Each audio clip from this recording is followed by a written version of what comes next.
평생 나는 착한 사람이 아니라 바보처럼 살았음을 고백합니다. 평생을 남의 눈치 보며 남의 기분 맞추며 좋은 사람이라는 소리 하나 듣겠다고 내 속은 새까맣게 타들어가는 줄도 모르고 살았습니다. 이제 인생의 노을 앞에 서서 저무는 해를 바라보니 제가 붙잡고 있던 그 착함이라는 것이 사실은 나를 갉아먹는 독이었음을 깨닫습니다. 여러분, 인생은 저무는 노을과 같습니다. 낮 동안 아무리 뜨겁게 타올랐어도 결국 하늘을 붉게 물들이며 홀로 산 너머로 넘어가야 하는 법이지요.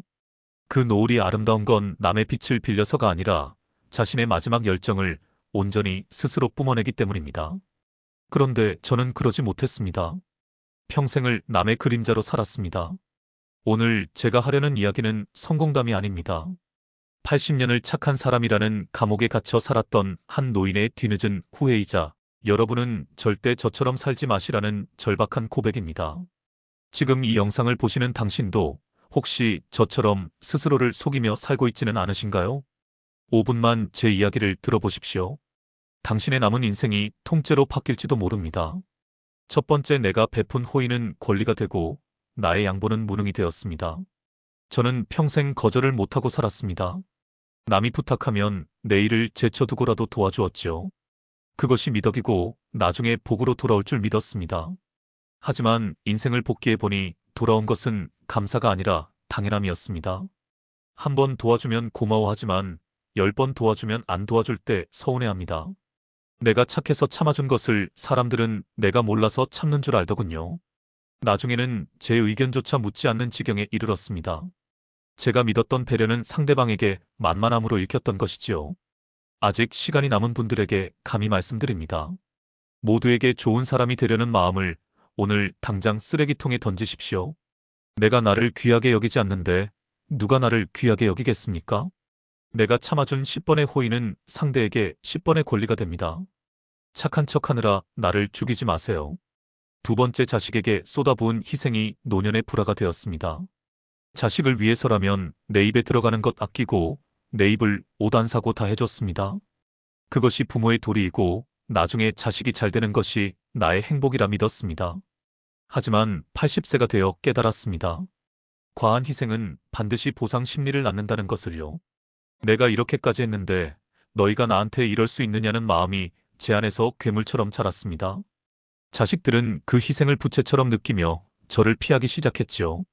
부모가 자기 삶 없이 자식에게만 매달리는 것은 사랑이 아니라 집착이었습니다.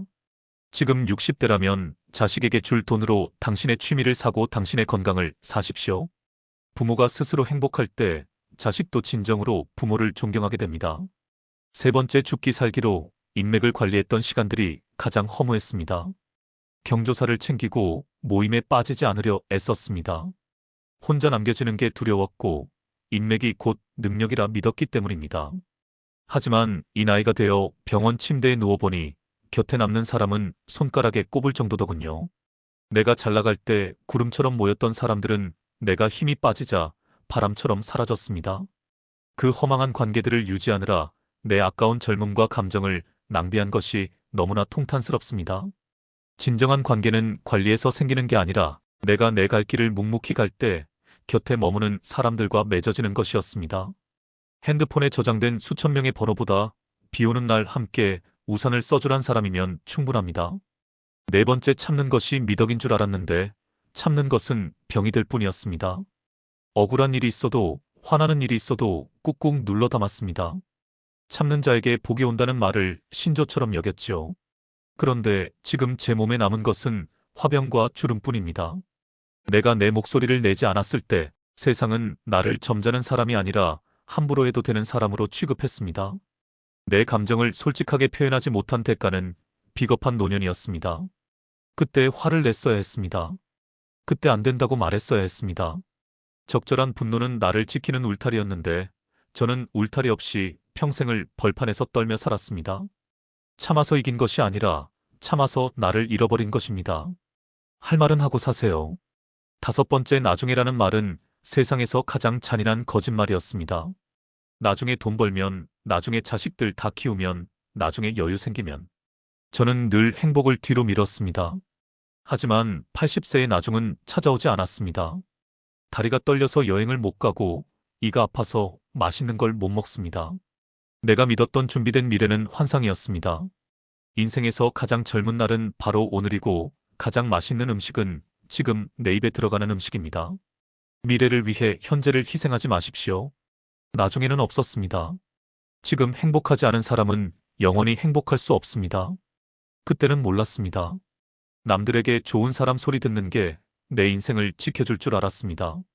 그땐 당연하다고 믿었습니다. 내가 참으면 집안이 화목하고 내가 양보하면 세상이 평화로울 줄 알았지요. 하지만 그 평화는 나라는 사람을 제물로 바쳐 얻은 가짜 평화였습니다. 이제 와서야 알겠습니다. 제가 평생 잘못 믿고 살았던 것들이 얼마나 제 삶을 초라하게 만들었는지요. 저는 저를 사랑하는 법을 몰랐습니다. 남을 사랑하느라 나를 한 번도 안아주지 못했습니다. 오늘 누군가 당신에게 무리한 부탁을 한다면 마음속으로만 끙끙 앓지 말고 정중하게 아니오라고 말해 보십시오. 그 한마디가 당신의 존엄을 지키는 첫걸음이 될 것입니다. 당신이 거절한다고 해서 세상은 무너지지 않습니다. 오히려 당신을 함부로 대하던 사람들이 당신을 다시 보기 시작할 것입니다.